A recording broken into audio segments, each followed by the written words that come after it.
気分は最高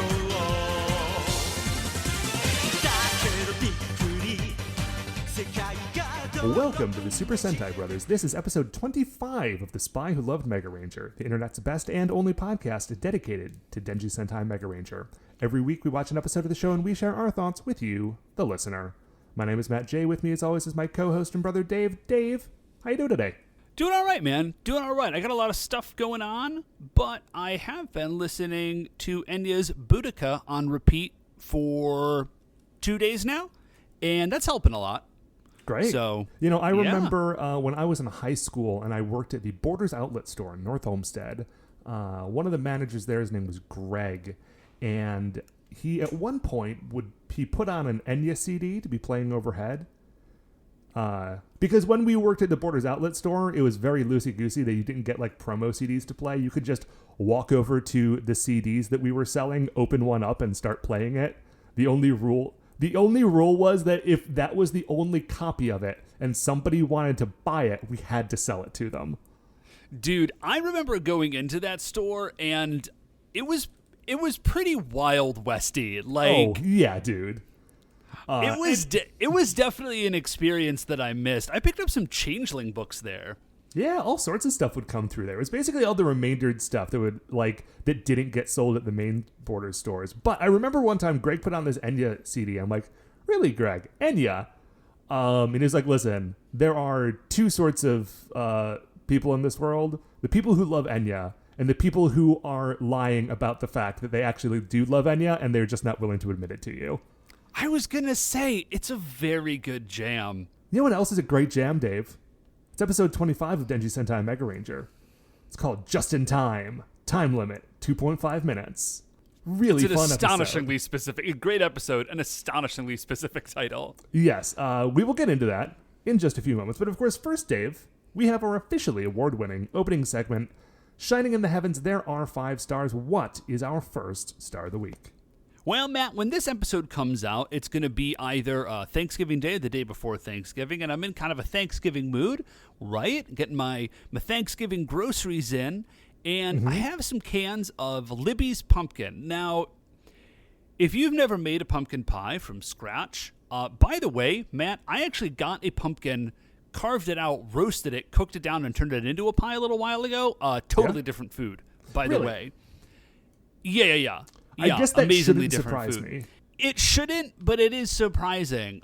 Anyways, here's the deal. Libby's, if you don't know this, there is one name brand pumpkin.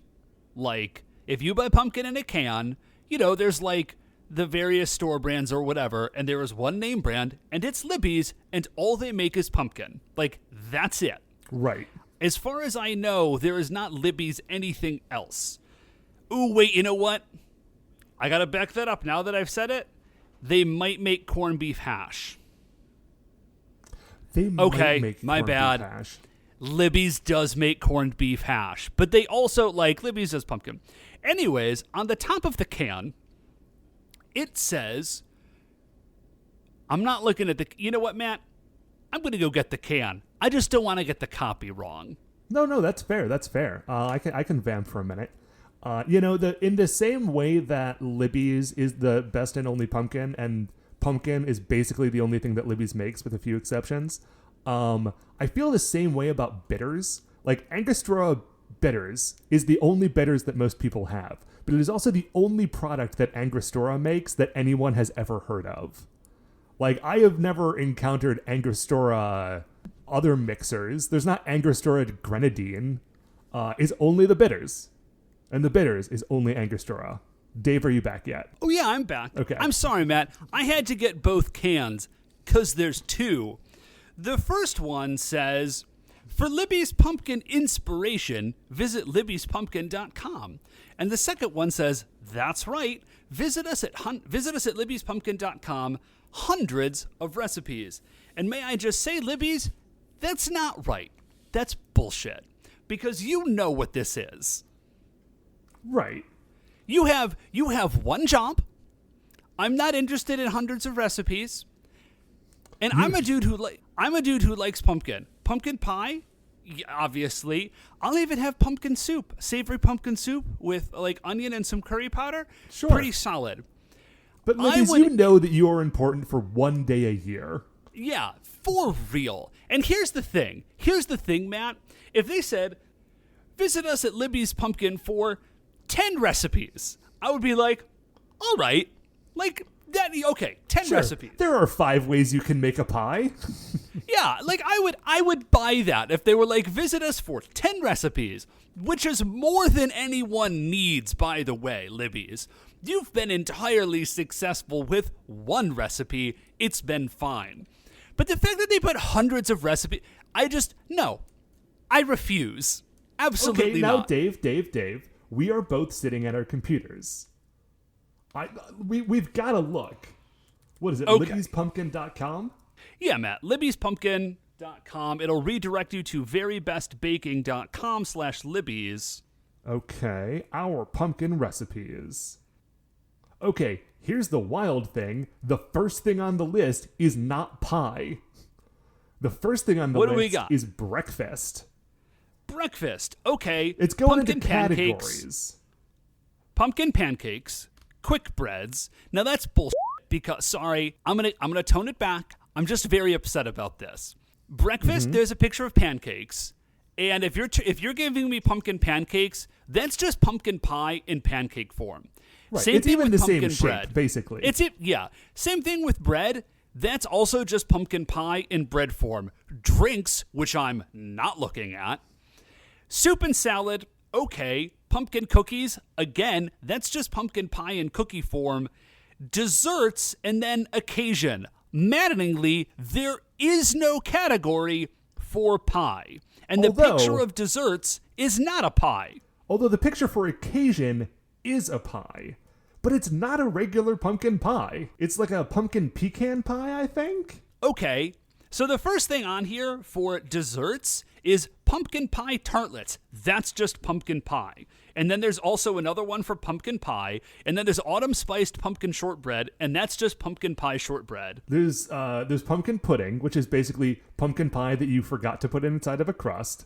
Okay, crustless pumpkin pie, double layer pumpkin pie, easy Definitely no just a bake pumpkin pie. chiffon pie, easy pumpkin pie rice pudding, gluten-free crust with Libby's something, This one is just for a pie crust, which does not involve the pumpkin. Libby's easy pumpkin pie, Libby's homemade pumpkin pie, individual pumpkin custards, that's just pumpkin pie filling. Yeah, Libby's dairy-free pumpkin pie. Libby's like, these are all pie. I'm so angry. Like, I did not realize when I started this star how angry I was going to be at Libby's on this stupid thing. Because the thing is, it's not as though Libby sells pumpkin seeds, I don't think, right? Like, they're talking specifically about their can of pumpkin stuff. So it's not even the full gamut of what you can do with a pumpkin. And it's already mashed up in a can, so you can't roast it like a squash, right? Yeah, Matt, I need to move on. Like, I'm getting increasingly upset about this. Okay. Matt, what is our? Sorry, I was about to start talking about another thing that I had seen, and I just closed it. And it was pumpkin brownies. Mm-hmm. Which I'm going to give them a little bit of credit for. I can see it. I think it probably would make a moist brownie. Okay. All right, Matt, ending on a high note. What is it's a very, very low bar to get back, Matt. It would not take me much to spiral again on Libby's. What, Matt, is our second star of the week? Dave's second star of the week, this is a brief update to a star from last week, is that I did end up closing on that house that I was talking about. My congratulations is a little bit forced because, of course, I already wished you a hearty congratulations. Sure. Congratulations, dude. Thank you. It's very daunting because it's super broken. But thankfully, it's like less than a mile from where I think I mentioned parts of this last week. It's less than a mile from where I currently live. And so I can stay in my apartment and basically just like, I haven't bought a house so much as I have bought like a huge project that's in another place from my house. The only difference is that eventually, Matt, you'll just start living in the huge project. So right. Hopefully, it will feel less like a project by the time I'm in there. Although, it's an eternal project, I guess. The thing that I've realized, Dave, is that I have, in some way at least, outsmarted 2020. Because all year, the entire thing people have been saying, what have they been saying, Dave? You got to stay home. You got to stay home. You can't go places. You can't stay go places. Home, don't go places. There's one place you can be, and it's your home. Your home is your home. Your home is your office. Your home is the third place. Your home is the coffee shop. Your home is the bar. Your home is the school. Your home is everything. You have one place you may not leave, right? Stay home. Well, Dave, I got him. Because now I got two homes. Now I got the place where I live and the place that I bought. So I can be two places, and no one can tell me I can't be. If I'm on my way from one to the other, I'm just on my way home. It's perfect. It's flawless. Dude, you did it. That I had not in this whole astonishingly in this whole process, I had not considered that angle at all. Yeah, the 2020 has been coming at me for a long time. This is the combo breaker. Turning it around on them. Anyway, that's really all I had on the house subject. No, dude, it's super exciting. The twins, I gotta say, are very excited to go see it. I told them that Uncle Matt had bought a house and that they would get to go see it. So they are raring to go tear up your new house. Well, it is already torn. Let's make sure it's mostly that's safe ideal. for a child. They can't do much damage. Well, that's true, but let's make sure that it is child safe before they do that, and there's not just old nails sitting around. Because it's definitely in a state right now where there are just old nails on the floor somewhere. Like, I haven't seen them, but I know they're there. But they're definitely there. Like, you can just sense them. Somewhere there's a screw sticking out of a wall. It's like the world's worst Spidey sense. Anyway, yeah, I look forward to having you all over at some point, Anyway, Dave, what is our third star of the week? Matt, there's a long preface to this joke as to why I am only now telling it. Okay. But I just want to mention that it's actually happened, or I saw this quite a while ago in the before times, and I am only kind of sort of now getting around to telling you the story. So I was out with on a drive with the twins, because the twins like to drive around, and they like to go to the airport because you can see the planes kind of take off and land, and that's very neat if you're a young child. I mean, it's neat in general when you think about it. If you think about it, you thought about a plane recently, Matt? I mean, Dave, not since about March. They're very cool. But anyway, they're extra cool if you are a small child. So we go to the airport. We just hang out in the car in the cell phone parking lot and have snacks and watch the planes. So weird thing. Actually, maybe it's not weird because I feel like every time I get into and out of an airport, there's always strip clubs nearby. And that is the case in Cleveland. There's a whole street. It's called Brook Park Road, and 95% of all strip clubs in Cuyahoga County are on Brook Park Road, I think. At least I don't know feels this for that way sure. when you're driving down that road. It does feel that way. I don't know for sure because I've never been to a strip club. I have no intentions of going to a strip club. Anyways, but even from the outside, you can see that there are nicer ones and less nice ones. Oh yeah. I'm not a dude who goes to strip clubs, but if somehow I were in a weird, a brain switchy machine, and I was suddenly the sort of dude who started to go to strip clubs, there would be ones I still wouldn't go to. In the same way that I have an innate sense that there are some rusty nails sitting on the floor in my new house right now, you can tell without going in what sort of establishment a place is, I think. Yeah. So I was driving by one strip club. I don't remember the name of it. It was just a plain white box in the parking lot of, I think, a Home Depot. Okay. So one of maybe the not great ones, and there was a sign on it out front. It did not say come party with our babes. Did not say anything about amateur night. What it did say, Matt, was best burger in town. Really? And I thought, yep. And I thought to myself, first of all, that's almost definitely not true. And then I thought to myself, but Dave, but what if it is? What if it actually is? What if it is? Come with me, Matt, on an imagination journey. I mean, there's only one way to find out. Well, okay. Well, I guess I'll never know.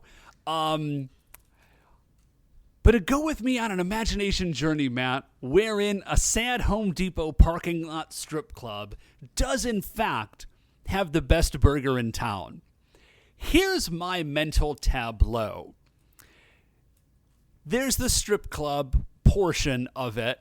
I feel like it's not a great one, right? Dude comes in. Let's call him Steve. Okay. Right? He's there, for the reasons presumably one generally goes to a strip club. The burgers.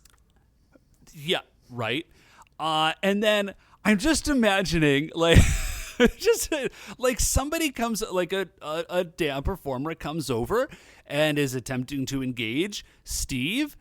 And he's just like, yeah, I actually am kind of hungry. And she, like, a look of fear crosses her eyes. And then, like, he's like, let me just get, like, a burger. And she just, like, throws her, like, feather boa down in disgust. And Steve is very confused. And then the burger comes out, and he eats it. And he's he's not interested in anything else anymore. Like, this club cannot maintain staff of dancers. They all quit because nobody ever makes any money. Because no one can compete with the burger. No one can compete with the burger. There's like this weird mad genius. I'm also very interested in the burger genius as to why he is working here. You know, who can fathom the mind of a genius? You know, sometimes they're just wired differently than you and me. Hey, listen, I mean, the best wine shop in my area is a gas station. That's unlikely, but true. Matt, dude, you just throw that. The fact that that's true, dude, man, again, I'm never going to find out because I don't go to strip clubs, but what if it's true? What if this place has the best burger in town and I'll never eat it? Well, I mean, I can't handle that and Libby's, Matt. This is a big week for you. It's a big week for me, man. What is the 4th star of the week? Okay, 4th star of the week is that I watched a show on Disney Plus. And Dave? Me too. It was good. Oh, what did you watch? Me too. I've been watching The Mandalorian. It's extremely good. Oh, you know, weirdly, I loved the first half of the first season of The Mandalorian. Like, loved it. And then just stopped watching for literally no reason. I need to go back and catch up. Oh, bro, you do need to go back and catch up. It's actually very fun for me because very rarely do I experience like pop culture phenomena of that sort as it's happening. Mm-hmm. But I have been watching The Mandalorian pretty much since the beginning, and it does continue to get really. It's very, very good. Anyways, but what did you watch? Okay, dude, on Disney Plus, they have this new show. It is a mini documentary series where each episode is on a different topic. You're already speaking my language. Each episode is on a different topic. The name of the show is 616, and they're all just weird Marvel things. But like not Marvel Cinematic Universe things, just like Marvel comics stuff. Or like like not even necessarily Marvel Comics, because the main one I want to talk about is the first episode of it is all about the Toei Japanese Spider-Man show. And it's like an hour-long documentary episode about the Japanese Spider-Man. And Dave, it rules. Matt, I'm not going to say this can't be a love letter specifically to just me, because obviously you also exist. Mm-hmm. But like the fact that there is a series of hour-long mini documentaries about, like, I'm not tearing up a little bit, but I did check to see if I was. If nothing, and listen, you should probably watch all of them. I think they're all made by different people, so like each episode feels different than the last. But yeah, this Japanese Spider-Man episode, it's really great because I have seen other like mini documentary stuff that it's not always necessarily about like Super Sentai or Kamen Rider or like general like Toei tokusatsu stuff. But it'll be like kind of about it. Like there's an episode of the series The Toys That Made Us that's about Power Rangers toys. And it goes into the history of Super Sentai a bit. But every time I've seen one of those... I keep wanting to watch The Toys That Made Us. It's... Maybe don't? Okay, never mind. The presentation of it is not super great. And in the episodes where I feel like I know a lot of the background of that subject, I feel like they get stuff wrong. So then when I'm watching episodes about topics that I don't know that much about, I'm just sitting there wondering, like, what of this is wrong? Anyway, it's fine. The Toys That Made Us is fine. It's not great. There are some episodes that are better than others. But this episode, like, it's just this really loving, like, study of the Japanese Spider-Man show. Like, they get the original cast members back to, like talk to them about what being on the show meant to them. They got the guy who designed all the toys. They got the guy who was the in-suit actor who did all the Spider-Man stuff. Yo, they got, like, the that sounds choreographer. awesome. And they're just going on about, like, the history of this show in a really, like, cool, respectful way that, like, takes it seriously as its own thing, but also explains, like, how this kind of bizarre thing came to be. Like, 100% recommend it. Loved it. Like, and also it's kind of heartwarming. I don't know if I'm going to get Beth to be able to watch it, but I will definitely find some time. That sounds super excellent.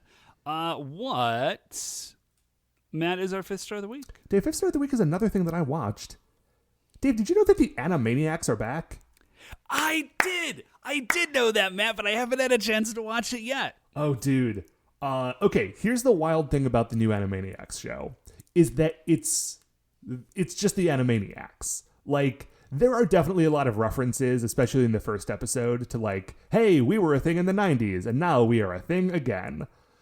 But, like, once they kind of get past that, it really just feels like new episodes of the Animaniacs, especially the Pinky and the Brain parts, which are just, like, straight up, like, could have... they couldn't have existed 20 years ago because some of them were about, like, smartphones, but...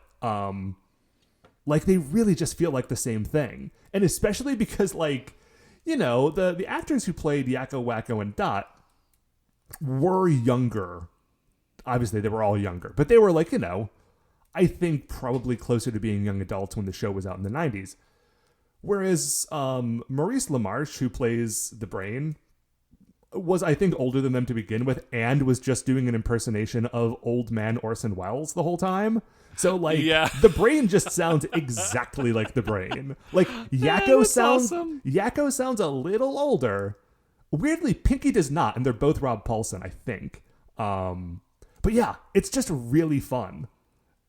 If you liked I could not tell you objectively if it's as good as the original stuff because I'm not, you know, I was 9 when that show first started coming out, and I am not 9 anymore, so it is hard to be objective about that sort of stuff. But I will say, if you like it, if you liked the Animaniacs, it is good. There are jokes that made me laugh out loud by myself. Dude, just real quick, you know what else is also on Disney Plus, Matt? Gargoyles. Dude, Gargoyles. Did we not? We might have talked about that in the 5 stars before. Maybe we did. That was I don't know. the first thing that I watched when I got Disney Plus. Oh, really? I have not had a chance to go back. I haven't, watch like, it, but I gone am back through the whole excited to do series. so. I watched the first, like, 5 episodes. And I meant to rewatch it all. The same way that I keep perpetually wanting to rewatch all of Cheers and not doing it.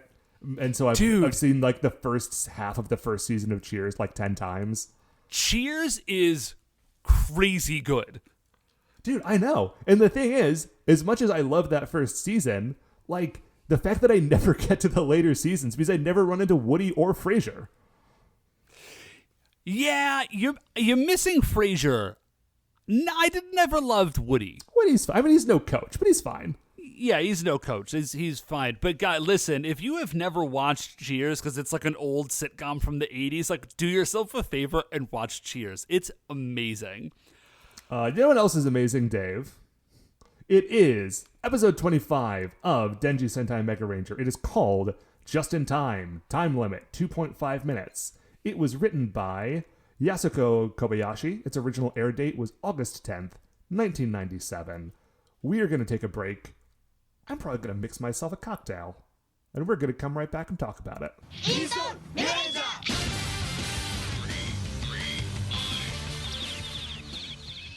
Okay, welcome back. We have watched episode 25. I have made myself a martini. We are ready to talk about it. In case you're curious, medium dry. I like to substitute, instead of olives, a couple of cornichons, little French pickles. It's very nice. I like a cornichon. I like the cocktail onion. I like a cocktail onion too. I feel dry with cocktail onion or a twist. Twist is also very nice. I was doing a lot of twists during the summer, but I prefer. That makes sense. Yeah. Yeah. The cornichons have a sort of a similar flavor profile to the cocktail onions, because the brine is kind of similar, but it's also a little more complex than that, because it's not just like that straight white vinegar brine. There's like some mustard seed and turmeric, I think, in a cornichon brine. Anyway. I want to say yes. Anyway, that is not irrelevant to my life. It's very relevant to my life, but it's not necessarily relevant to the lives of our listeners. So why don't we go into something that is relevant to everyone's life? Episode 25 of Denji Sentai Megaranger, just in time. Time limit, 2.5 minutes. We begin with a recap of episode 24. Yeah. So if you recall from last week, we have the new Ranger. Mega Ranger. Mm-hmm. New Mega Ranger. He's Mega Silver.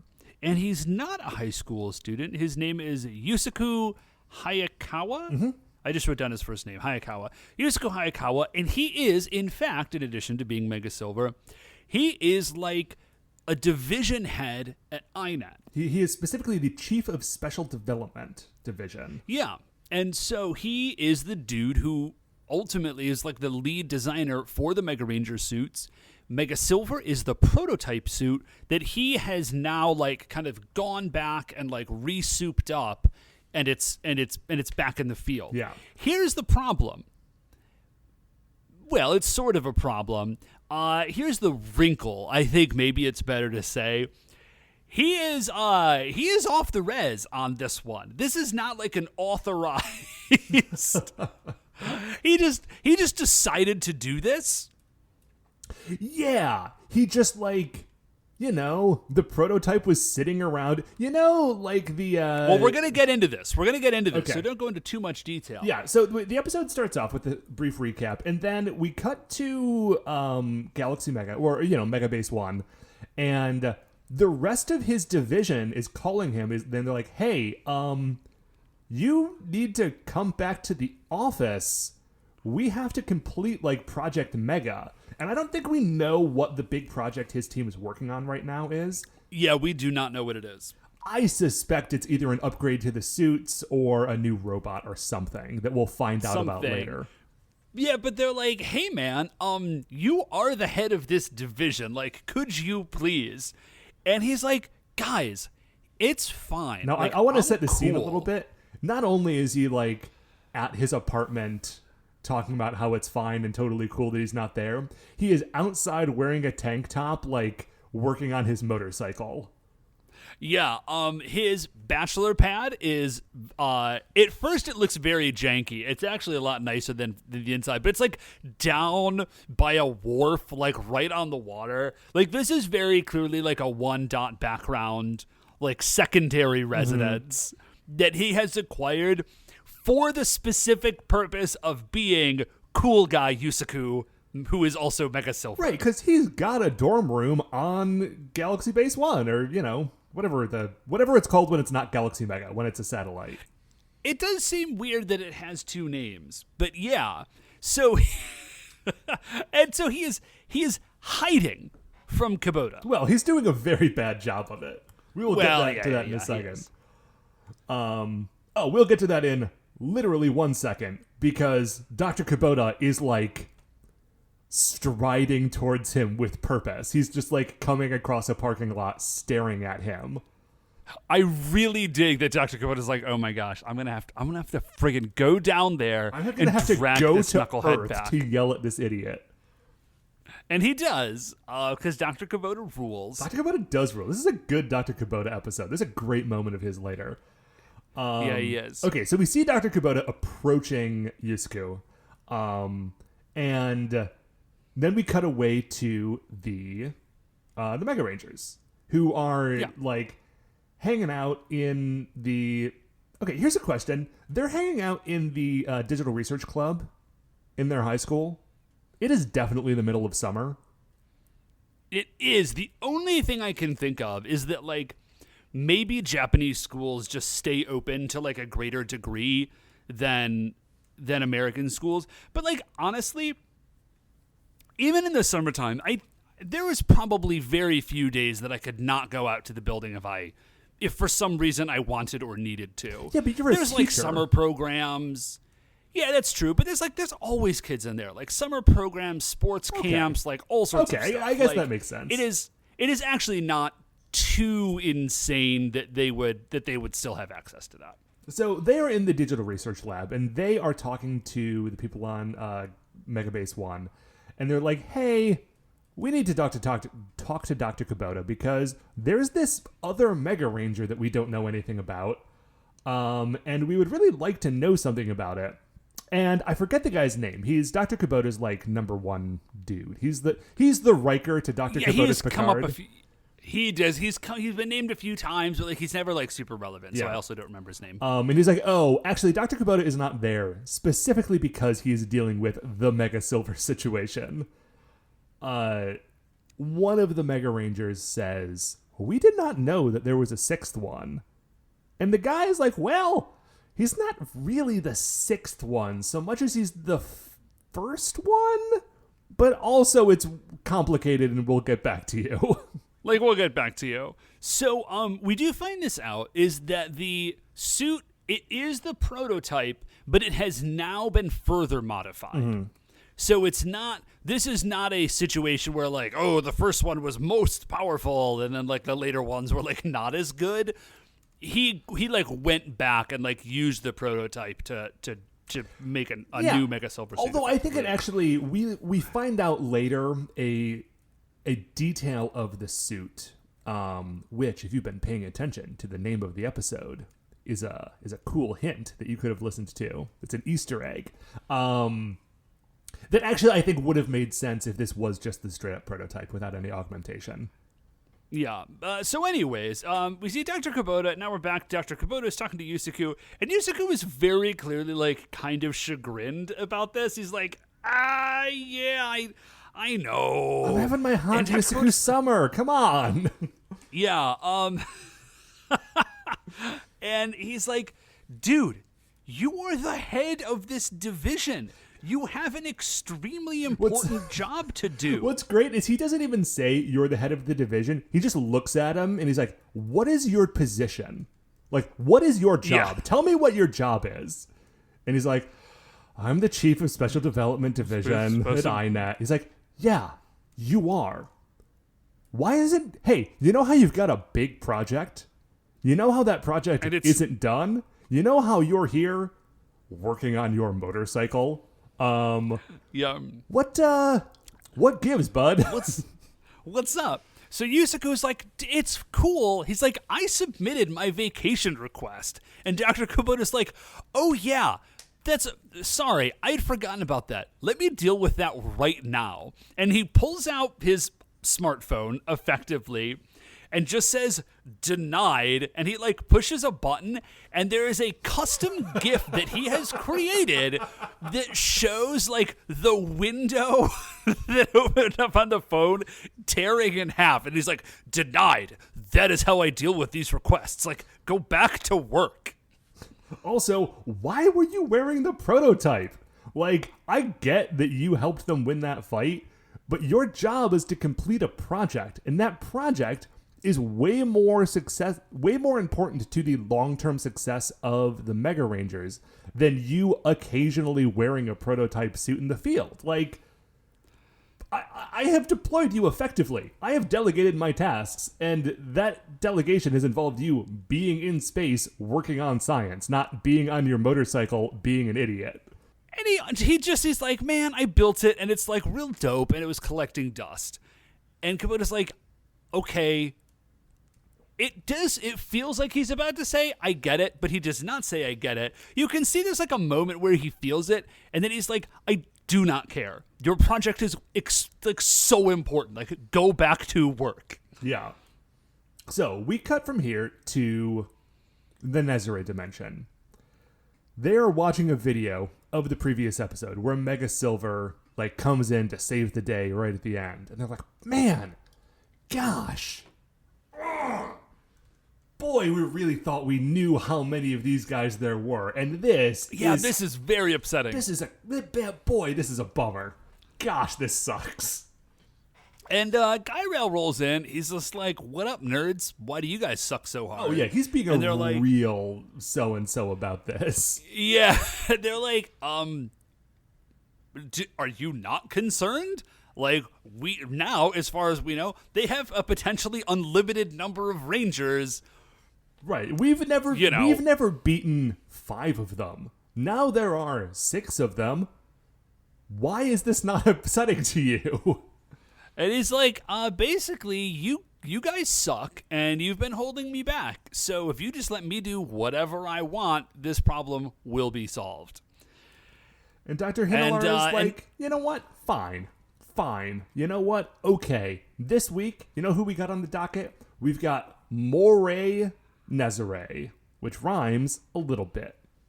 Moray Eel Nezare is what it should have been, but they cut it short. It's fine. I'm just saying this out loud because Moray without the word eel is like, it feels weird to say.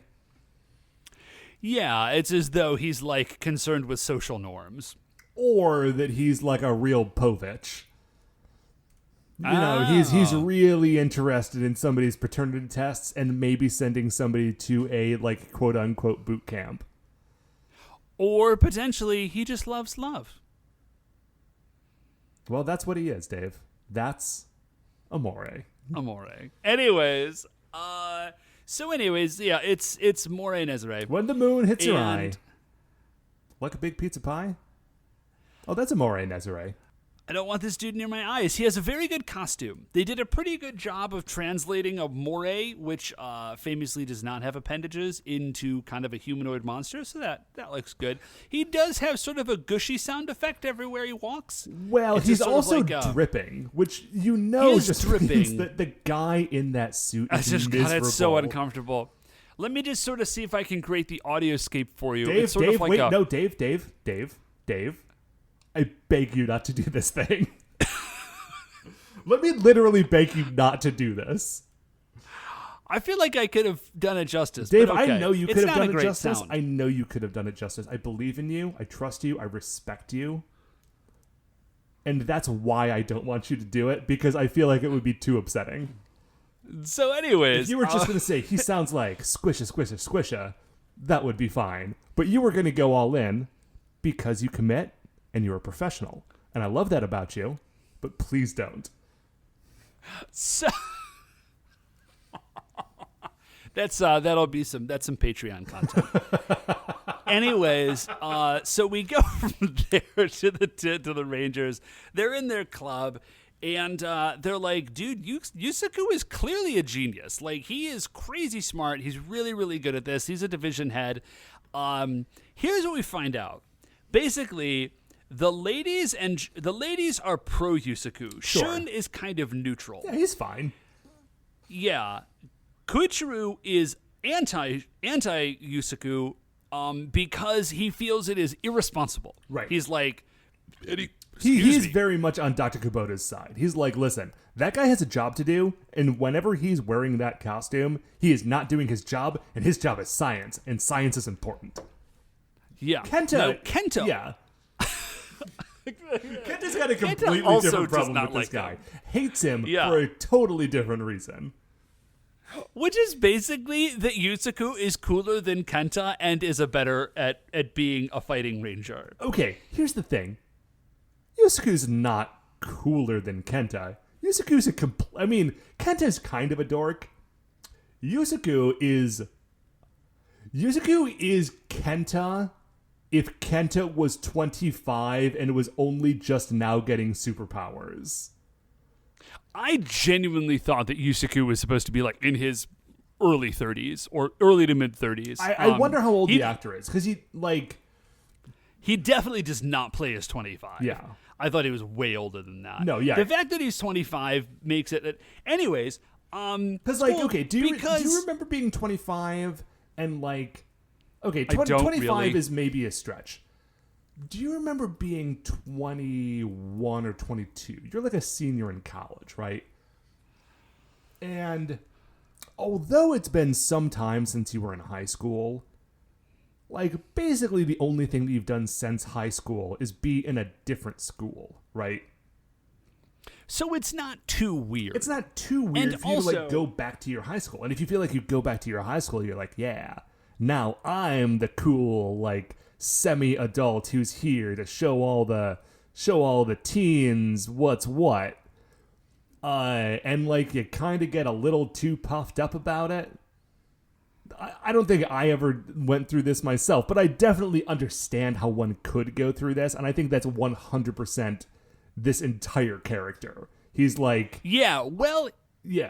He shows up. Like right now, he just shows up at the high school, and he's like, what's up, man? I wanted to see the famous Digital Research Club. And Koichiro's just like, dog, you have work to do. And then Yusaku's like, ooh, that computer. Like, I know that computer. And he pops on, and he puts on, like, an SOS program. He, like, I think is the idea. He's like, now, if you need me, you can just, like, do this thing, and I'll come help you guys, because I'm cool. It is a little bit. It plays weird. It's very odd. He's showing off because he's not 21. Again, if you were like, even if you were 21 in theory, somebody that you were still in high school with is still there. Right. Yusaku instead is a guy who left high school, went to college, immediately went to grad school, finished grad school, stayed in sort of an academic role professionally, and then went back to high school, and he was like, listen, I was never cool in high school, but now I'm an adult, and I've done a lot of sit-ups, and I have superpowers, and I'm really smart with computers. And these are people who value sit-ups and computers, and I'm going to show them how cool I am. In his defense, he does seem to, we see him a little bit later, I think without a shirt on, dude does seem to have done a lot of sit-ups. Tons of sit-ups, guys cut. Yeah, credit where it's due. He cannot take those sit-ups away from that man. Anyway, they get a call. There's an emergency and a Nezare reaction. Yusaku's like, I want to get in. And Dr. Kubota's just like, absolutely not. You come back to work. Absolutely not. What are you doing there? I told you to come back to work already. We do get a quick thing where Dr. Kubota says, I'm counting on you, Koichiro. So, I mean, that's it. Like, Shisanto said it, Yusaku said it, and now even Dr. Kubota said it. Yusaku said it again this episode. Yeah, he does. He does mention it again. That's totally right. Like, Mega Black is the leader of the Mega Rangers. And that is crazy to me. Right. But what's weird is that he's, like, he is the leader in every way that counts, except for, like, the weird superhero moments in which Kenta is definitely still, like, the main fighter. Right? He definitely is. Although I will say they do not have one giant combo weapon. They have two combo weapons, and one of them is built primarily around Drill Saber, and one of them is built around, I don't know what it's called, but Mega Black's weapon. The Mega Rod. Yeah, thank you, Mega Rod. Which, so, like, you know, it kind of feels like, and forgive me if I've said this before, because now that I'm starting to say it, it feels like I've said it before. It feels like Koichiro is Cyclops and Kenta is Wolverine. Where, like, Cyclops... I don't know that you've said that before, but it's definitely true. Yeah, like, Cyclops is the leader of the X-Men, but, like, Wolverine's the guy who does the cool stuff.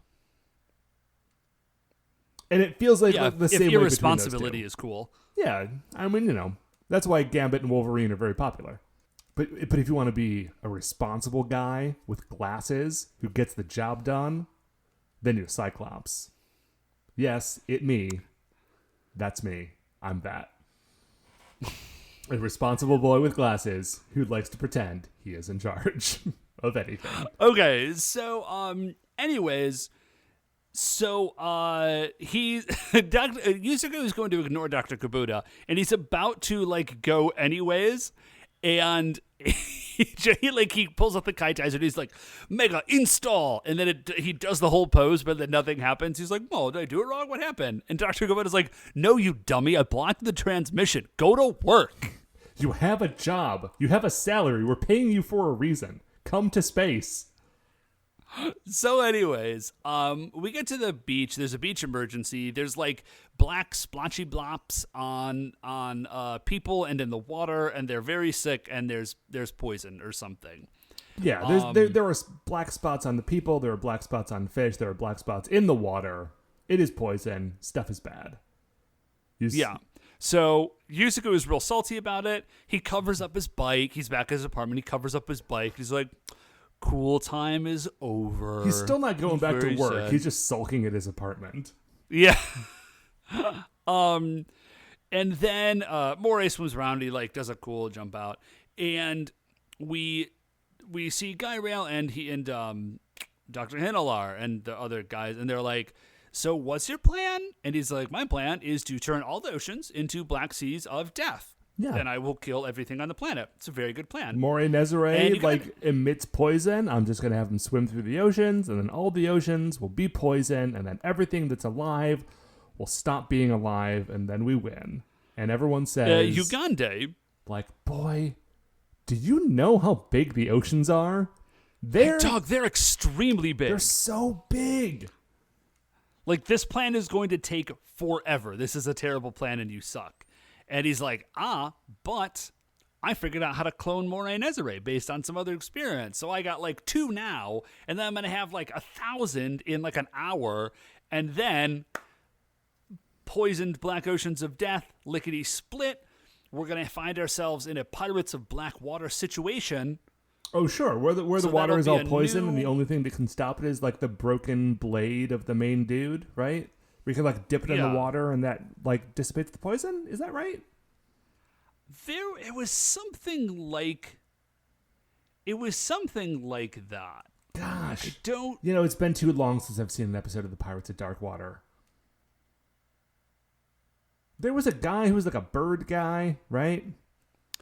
Yeah, his loyal crew of misfits that help in his journey are Ecomancer Tula, a monkey bird Niddler, and treasure-hungry pirate Ayaz. The evil pirate lord Bloth will stop at nothing to get the treasures for himself and provides many obstacles for Ren and his crew. Yeah. Pirates of Darkwater, man. Get at it. I mean, we're not going to start. We're not about to start a Pirates of Darkwater podcast, but no, we're definitely not. If I was going to start a new, like a cartoon podcast from my childhood, it would definitely be Silverhawks. So really, Silverhawks? Yeah, that makes sense. Oh, dude. Yeah, Silverhawks. We have had extensive conversations about Monstar. We've had extensive conversations about how good the Silverhawks are. Weirdly, my first thought went to the Centurions, Man and Machine, Power Extreme. Yeah, Centurions is not good. No, it's not nearly it's a as very good as bad show. Silverhawks. Silverhawks would have been better. Yeah, I did also think about Arthur and the Knights of Justice. Also, an incredibly bad show. Yeah, Arthur and the Knights of Justice. But I do own the first season on the DVD. So anyways... okay. Before we get back into the plot of this episode, Dave, and I don't want to delay too long, because we spent a long time on the 5 stars. Justice. Evil down. With the Knights of the Table Round. This is terrible. Yeah, Sorry. No, this is bad audio. Mark, if there's a way to salvage that, go for it. Otherwise, it never happened. Okay, Dave, I got a question for you. Guy Rail has discovered how to clone Moray Nezare, right? Yes. And he's like, listen, this plan would be bad if there was only one of these Nezare monsters, but with 1,000 of them, we can definitely destroy the Earth. That's a very good plan. That's true with any of these Nezare monsters, right? Like, this is episode 25. If there had been 1,000 of any of them, then that's just it. 1,000 Rhino Nezares would take care of the problem. 1,000 yeah, elephant for sure. Nezares would have absolutely destroyed the Earth. Like, the I did cloning not think- technology is the important part here. And if this is the only time... I guess we also got it with the... there was a frog Nezare that had, like, eggs Toad that were Nezare spawning or something. during the Yeah, episode could where do that. Miku became, like, super... Like, Lucy Super Miku. Yeah. Unlimited, you know? Give me that pill. Unlimited Miku. Anyway, yeah, that's all I wanted to bring up is that if this is the only time that the plan is make 1,000 of these, then that is a wasted scientific opportunity for the it's Nezare. a gross oversight. Anyways, they're like, okay, that's actually, if you can do that, that's actually a very good plan. Go for it. So the Rangers are checking out the docks. They're looking around. They're sort of sneaking, and they see like these squelchy footprints, and they're like, this is what's going on. And we forgot to say, Dr. Kubota told Yusaku, he's like, stay where you are. I am sending a transport for you to like bring you back to space. It does turn out the transport is just a car. Yeah. Seems weird, but whatever. I think it's a Lincoln. Not sure. Could be. And he's like, man, I really wanted to stay. But he keeps the Kaitizer. He still has it with him. So, foreshadowing. So the Rangers fight them some kune-kune. There is one point in this fight that I do want to talk about very briefly, which is that Mega Blue does do a testicle grab on the kune-kune. And it is effective, which implies that the kune-kune have testicles. Wolfman. First of all, got nards. that the kune-kune clothes are in fact like a costume that they are wearing, and also that they have testicles, which implies that they procreate, which is an uncomfortable degree of like humanization for the kune-kune to me, because they do just spend a lot of time getting like disintegrated. You know, I feel like the last time we saw a move like that, and I could be mistaken, but the last time that I recall seeing a move like that was in Ranger. Oh, man. When Daigo, because, you know, Daigo had the staff, would sometimes, he'd go for a low blow when they were fighting the, it started with a K. Kotopodoros? Kotopodoros, thank you. Yes. There is definitely I have seen and perhaps even retweeted a GIF of Daigo going for a low blow on the Kotopodoros. Although the Kotopodoros always felt more individual and alive than the Kune-kune have. Yeah. They do, definitely. They have a lot more personality. The Kune-kune just sort of like bloop, bloop, bloop, bloop, bloop around. I feel like Wumpers have the least amount of personality. Kune-kune are like just above that.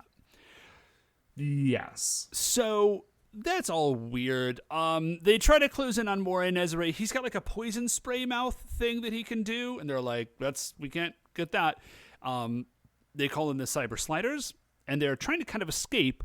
And then we find out that Morai Nezare clone has a weird power, which is he can like shoot out an energy grid that is like a force field that then solidifies into a net. Yeah. Maybe it's because he's like a fish monster and it's like a fishing net sort of thing. Yeah, but the fish don't make the nets. Man, it's just, I feel like a lot of the monsters here are just like word association monsters, like fish, net. He's got an energy net. Like, rock on, dude. Yeah, awesome. I mean, here are the important things about the monster this week. There is one of them, but there could be more of them later. Well, there's two of them. Right. In that, yes. So, Guirail rolls in, and he does do a full-on classic, like, look, there's one, not one, but two, and then there's going to be 1,000 more, and I can clone them, and blah, blah, blah. Like, it's a real classic, like, villain monologue. Yeah, in my notes, it just says Guirail reveals his evil plan. Yeah, so Guirail, he's got them all trapped, and he's like, I'm going to wait for the 6th Ranger. We go up to space.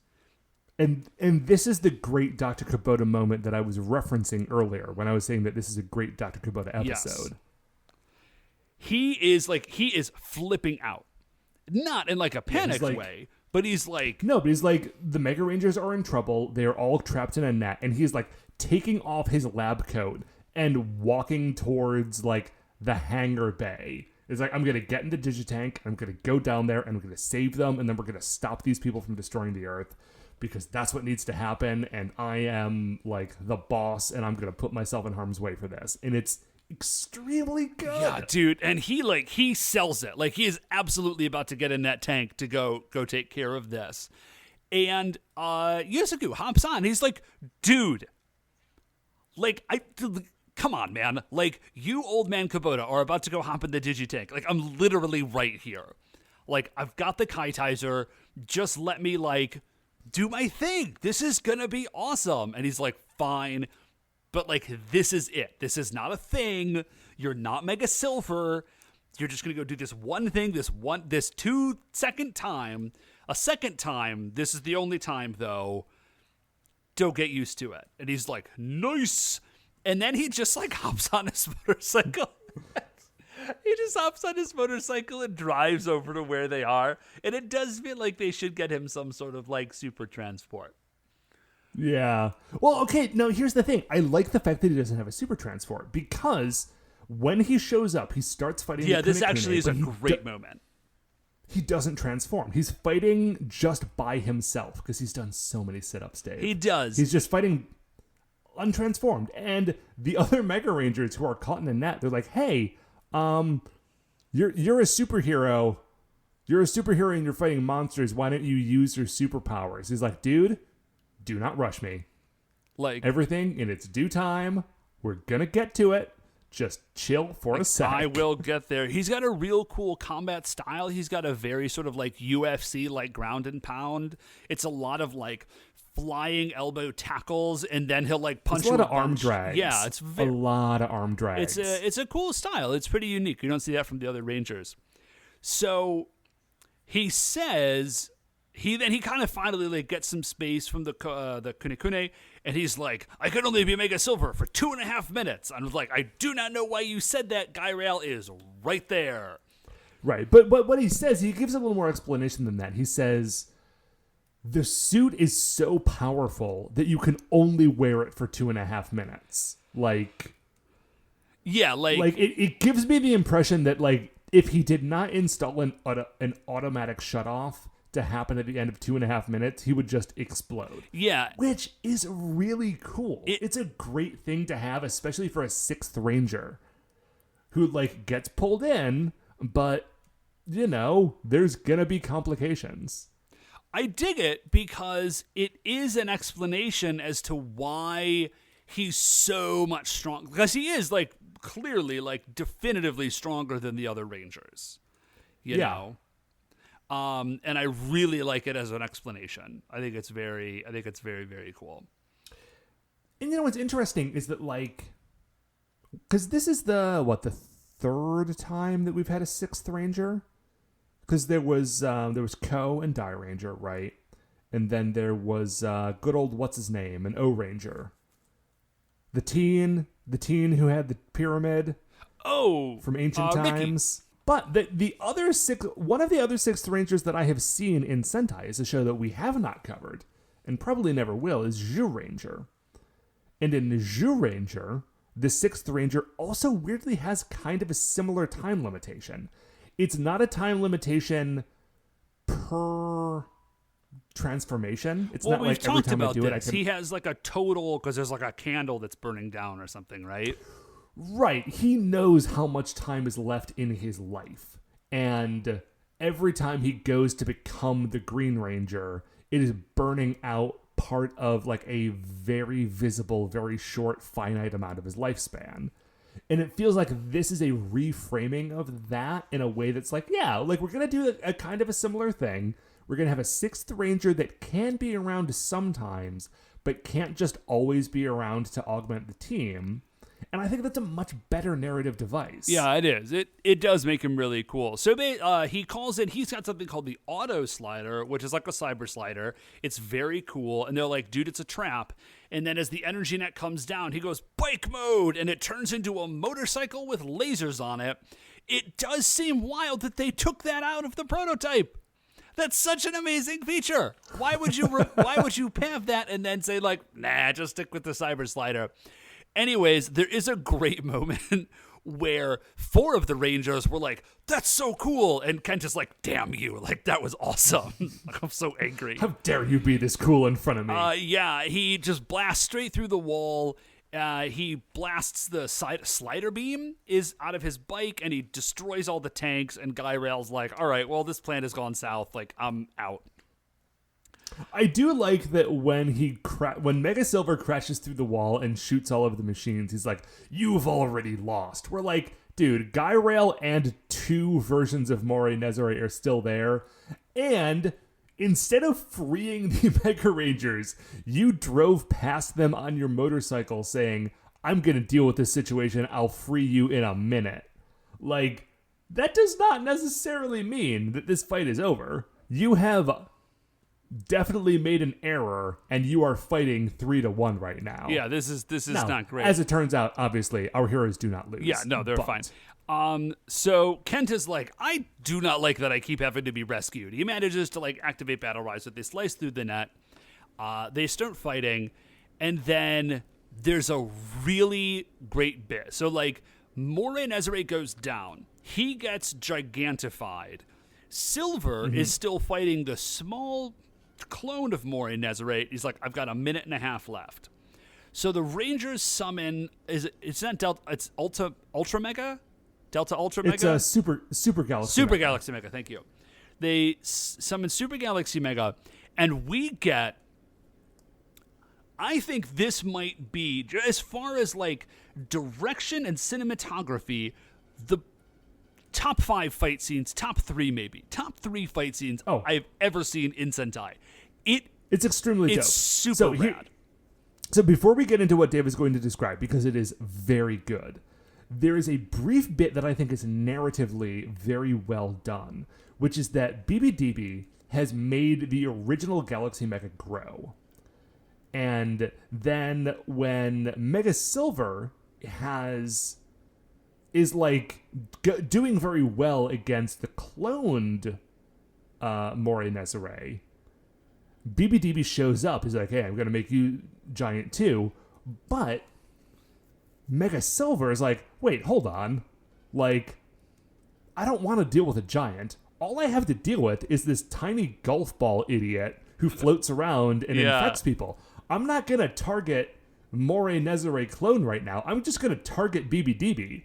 And so he shoots BBDB, and BBDB's like, "Oh, well, this is bad for me. I need to leave immediately." And so we get into this situation where Super Galaxy Mega is fighting the giant Moray Nezare, and Mega Silver is fighting the smaller Moray Nezare, but we know now that the smaller one isn't going to have the opportunity to grow. So basically, the fight is just kind of like, they're all fighting, all kind of at once. And it's pretty good until the last 10 seconds where it gets amazing.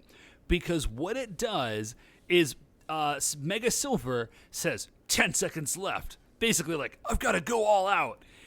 And he drops his super attack, which is called Blazer Impact, and hits just like a slow-mo shot of him like running forward with his blaster, like machine gun blaster firing the thing. And you get a shot of Mega Silver, and then you get a shot of Super Galaxy Mega, and then it goes 10, and then back to Mega Silver, then Super Galaxy Mega, 9, Silver, Mega, 8, and it just like counts down, and it's like flashing back and forth, and we're seeing like single shots of like fists flying and blasts going, and like Moray Nezare getting staggered. I don't know if I guess you could just go to Shout Factory and just look up this last 10 seconds. I don't think we have a way to put a clip out of it, but it would have been good on any show. It would have been good on any show. Like, this was extraordinarily This feels like cool. the sort of thing that it's such a good idea and so well done that it feels like we're in episode 25. There's probably maybe another, I don't know exactly how many episodes of Megaranger there are, but we're probably about at the halfway mark, right? I feel like we're probably going to see this a lot going forward, and I am excited to see it every time. I think that this is a really fun way to direct and shoot and cut together this sort of episode ending. Yeah. Love it. It's really well done. Yeah, they knocked out of the park with this one. So we go from there. And right at the end, as it counts down, as Mega Silver's thing counts down to 0, he has just finished hitting the final shot. He goes into like his cool pose, and 0 hits. He transforms out of Mega Silver back into just being regular Yusuke, and then the explosion happens behind him while he's still posing. Mwah! Chef kiss. Beautiful. Yeah. Love it. I think this is kind of going to be his move, and it's pretty sick. Yeah. Okay. Now we get back into a part of the episode where we remember that he's actually really a dork. He's a giant nerd. We go to the beach, and the Rangers are all hanging out, and Kenta does not want to admit that Mecha Silver is very cool. And they're like, dude, you're just jealous? And he's like, I'm definitely not jealous because I'm cool, and he's a big dumb nerd. Then Yusaku shows up in like a big inflatable tube and flippers and swim trunks, and he's like, guys, where are your swimsuits? And it's like, bro, you are 25 and they are in high school. Your increasing desire to hang out with them and just show up where they are, particularly at the beach, I'm not sure why, not reading well. Yeah, it's one of those things Not where a he's like, great yeah, look. like now I am finally the cool high schooler, but he is 25. definitely and being 25. a cool high schooler when you're 25 is not good. It's not a good look. And so he's trying to do stuff. And again, like, Shun and Miku and Chisato are like, yeah, we'll hang out with this guy. He's cool. He's done a bunch of sit-ups. We can see it. He's not wearing a shirt right now. Ko is mad that he's not in his office, and Kenta just doesn't want him to be there because he is vying for the spotlight. And then 2 dudes in lab coats show up, and they were like, Yusaku, Chief, you need to get back to the office. You really just, have got to. Like each one of them grabs one of his arms and just literally drag him away from the beach. And he's like, but I just learned to swim. Yeah. So that's the end. Anyway, great episode. Love yeah. Mega Silver. He's a huge dork, and I'm really looking forward to loving and hating him. Mostly loving, but like, you know, I'm gonna love how much he sucks, I think, is what's gonna happen in a lot of situations.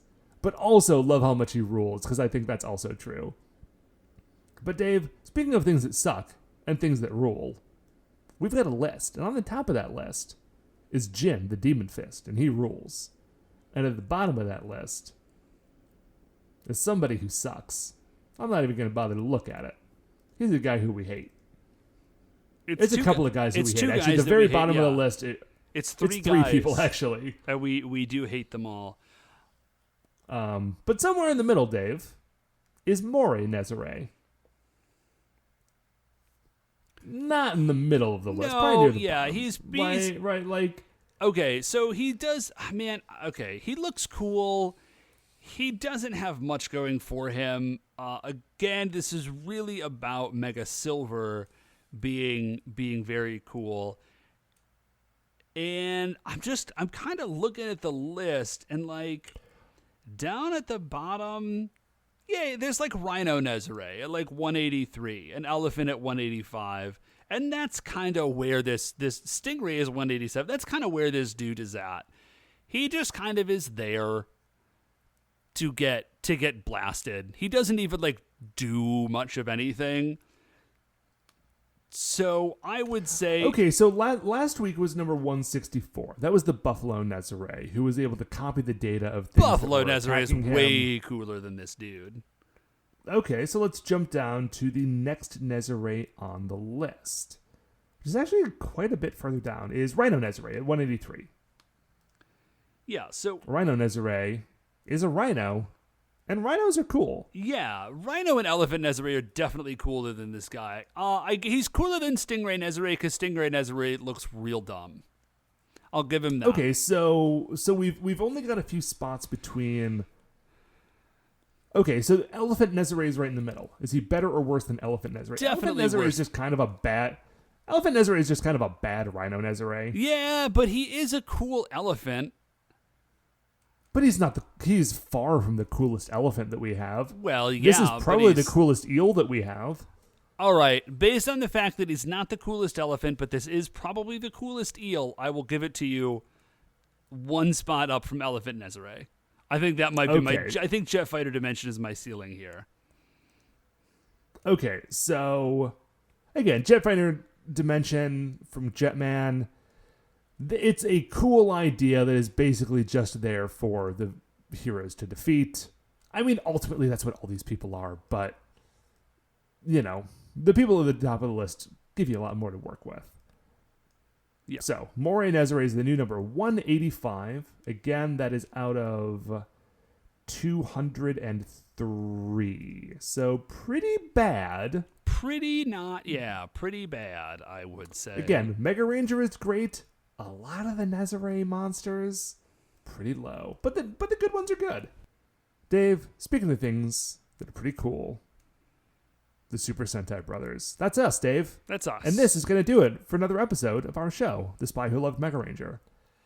Before we finish up here, I would like to remind you all that you can email the show at supersentaibrothers@gmail.com. If you want to get any updates on future episodes or check out what we were talking about on Twitter, we are at Super Sentai Bros. If you like the show, please remember that shining in the iTunes review section, there are 5 stars. Rate, review, subscribe on there. That is what's going to help new people find the show. Tell a friend. Tell a foe. Tell a villainous Nezare from a twisted dimension, should you encounter them. I was going to say, if you have an option to do that, yeah, do definitely actually do that. Yeah, I mean, listen. Much like the hamburger discussed earlier, unlikely that you will have that situation, but it would be intriguing. The Super Sentai Brothers are a production of Retrograde Orbit Radio. To listen to any of the other Retrograde Orbit Radio shows, you can find them all at retrogradeorbitradio.com. Once again, we are the Super Sentai Brothers. I'm Matt. I'm Dave. And we'll see you next week for the greatest show on Earth. Mega